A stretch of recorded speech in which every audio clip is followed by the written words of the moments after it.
Impact. The impact of sexual abuse is absolutely in no way universal whatsoever. So many studies on sexual abuse identify a continuum of those who have almost no known impact from the sexual abuse all the way to the continuum where they're emotionally disabled. So you can be anywhere in that spectrum. That's what research shows us. The act or the frequency is rarely a variable as to how you will function or dysfunction because of the trauma. We are human beings, we're not objects. So the sexual trauma impact cannot be statistically measured. Only you would have that experience. Your impacts are yours and your healing journey is yours alone.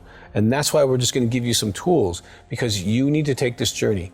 It's like if we were to line up 100 computers and then we randomly shot each computer, like at a shooting range. Each computer would have different hardware issues and software difficulties. Not any of the two computers of the 100 computers would exactly have the same hardware or software dysfunction. And here are a few impacts that you can have as someone who's been experienced sexual trauma. Number one, first experience. In most cases, but not all cases, sexual abuse is the first sexual encounter. The first sexual encounter can lay neurological templates on various levels of your sexualities. These templates can be sounds, events, being dominant or being submissive, or certain desires were created because of what was done to you or what you were asked to do, because all sex has pleasure. And you can unknowingly be motivated by this sexual template that was in your first encounter.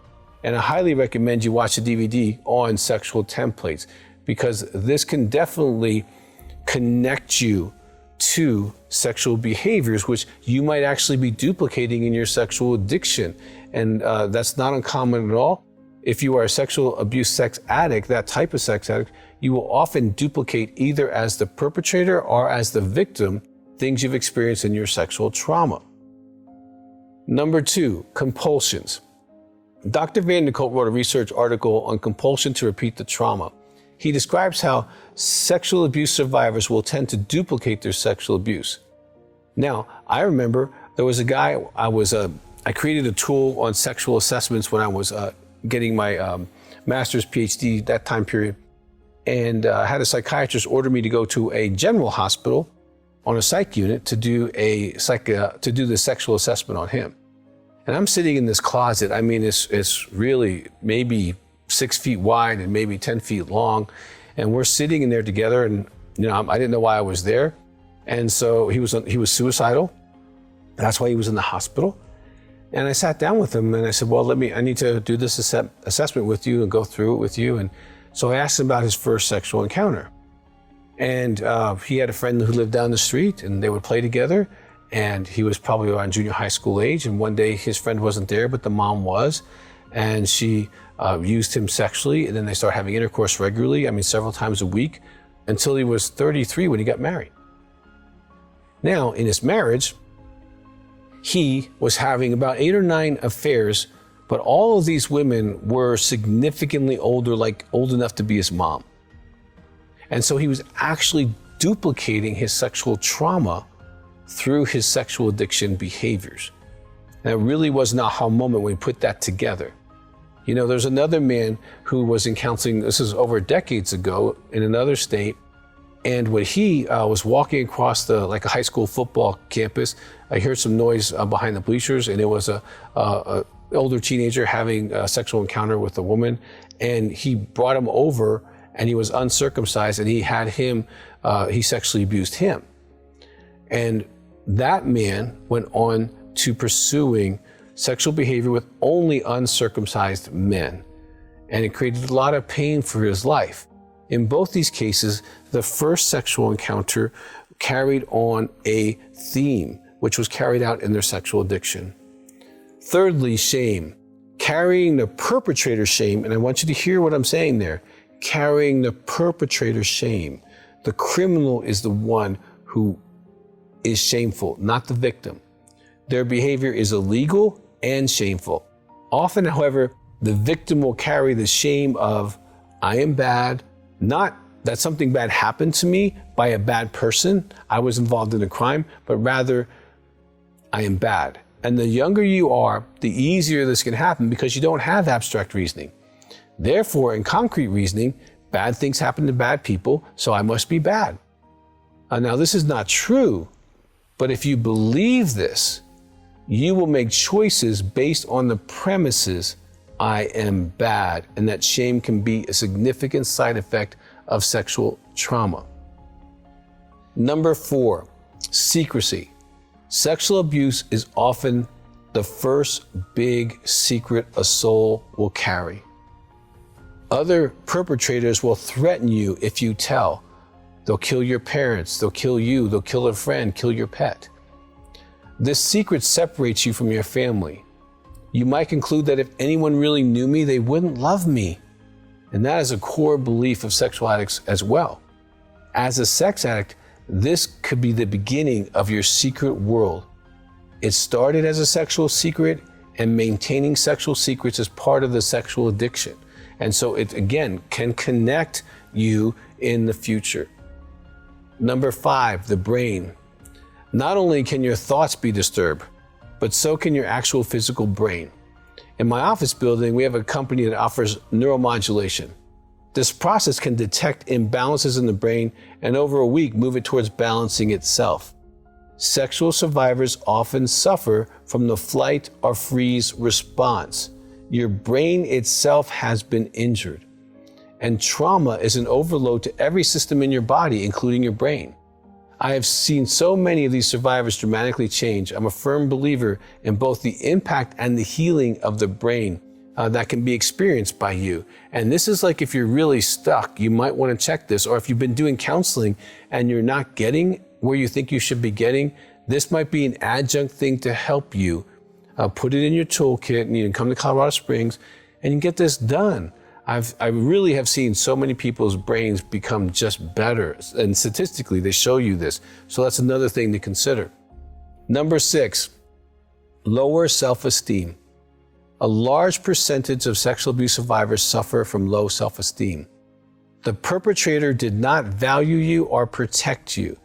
You may feel damaged and that you have less value. This can also sabotage your beliefs and your behaviors in the future. Your self-esteem might send you the message that you're not worthy, maybe not even worthy of a good relationship, not worthy of sexual addiction recovery, not worthy of a good life, not worthy of a good relationship, a good spouse, and a good family.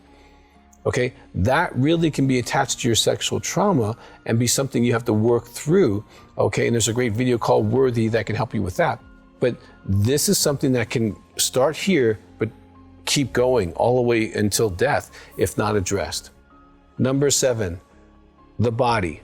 Your body was there and your body was traumatized. The stress of the trauma by itself can cause all kinds of issues for the body. It is not uncommon to have body dysfunctions. Weight and food issues are common for sexual abuse survivors and can add to physical damage from the sexual abuse.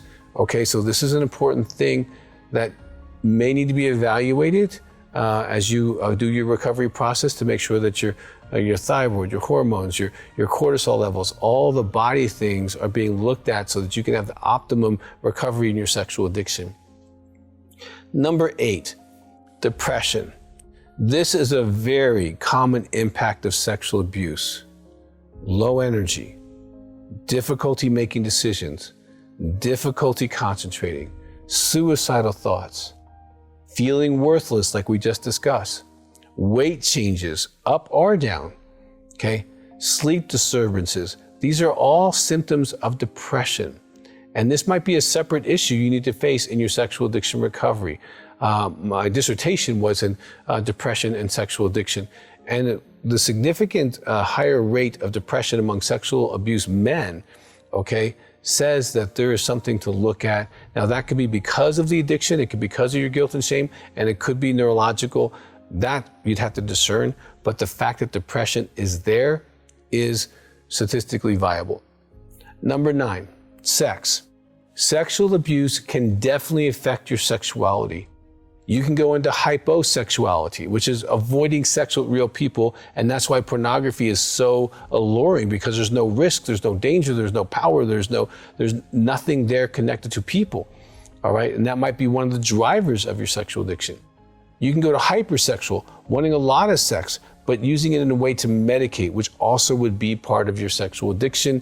You're not dealing with the pain that's inside of you. You think the sexual release chemicals will abate that, and they do for the moment, but they don't heal it.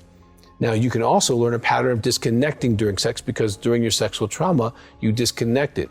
And so even with sex with a real person, you might be going to fantasy to be able to reach orgasm because you cannot attach to a person. It's been a challenge for you because of the sexual trauma and the repeated behaviors in your sexual addiction. So that's something that you're going to have to look at. There's a great DVD called Sex After Recovery. Really helpful information if that's you struggling with that. That's not our topic for today, but really helpful to help you move through that. Number 10, and this is a big issue, intimacy anorexia. Sexual abuse is one of the causes of intimacy anorexia. Now, I'm going to go into this term more in a future segment, but basically, intimacy anorexia is you withholding spiritually, emotionally, and physically from your spouse. Okay? This would be where you're not present during sex, or you avoid sexuality, or you shame your spouse for being sexual because you don't want to be sexual. But we're going to cover that in its own segment because it's worthy of it, because so many sexual abuse survivors are intimacy anorexics. Now, sexual abuse has so many impacts. And as I said, your impact will be unique to you and your journey towards healing. And you might have other impacts, other addictions like alcohol, drug addiction, smoking, food addictions that are connected to your sexual abuse. You can have disorders that can happen because of sexual abuse that can throw you into chaos. So that might be evaluated through taking an MMPI. There are impacts on sexual abuse. I listed the major ones, but you might be having others. And that's why it's important. You might need to seek help as you go through this process. And if you need help, I want you to reach out and give us a call, because we deal with this every day and we want you to be incredibly healthy.